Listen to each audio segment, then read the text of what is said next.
சரிங்களா? நெக்ஸ்ட் பார்ப்போம். திருமண பொருத்தம் பார்க்கறவங்க கொஞ்சம் எச்சரிக்கையோட பாருங்க. நெறைய பேர் இப்போலாம் வந்து நட்சத்திர பொருத்தம் மட்டும் தான் பார்த்து திருமணம் செய்றீங்க. அதுதான் மிகப்பெரிய தவறு. ஏன்னா எவ்வளவோ பேர் நட்சத்திர பொருத்தம் மட்டும் பார்த்து பிரிஞ்சு டைவோர்ஸ் வாங்குனவங்க எவ்வளோ பேர் இருக்காங்க. என்கிட்டயே கிளையண்ட்ஸ் வந்திருக்காங்க. நட்சத்திர பொருத்தம் மட்டும் பார்த்துட்டு லக்ன பொருத்தம் பார்க்காம கல்யாணம் பண்ணாதீங்க. அதே மாரி இப்ப ஆண், பெண் இருவர் வந்து திருமண பொருத்தத்துக்காக வந்திருக்கிறாங்க உங்ககிட்ட அப்படின்னா, கண்டிப்பா வந்து அவங்க சுய ஜாதகத்துல என்ன திசா புத்தி போகுது அப்படின்னு செக் பண்ணணும்.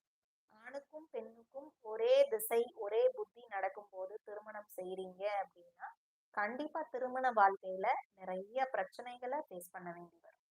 இப்போ ஆணுடைய ஜாதகத்துல செவ்வாய் பலமா இருந்து திசை நடத்தும் பொழுது, அதே பெண்ணுடைய ஜாதகத்துல செவ்வாய் பலவீனமா இருந்து திசை நடத்துறாருன்னா, அந்த குடும்பத்துல முன்னேற்றம் தடைப்படும்.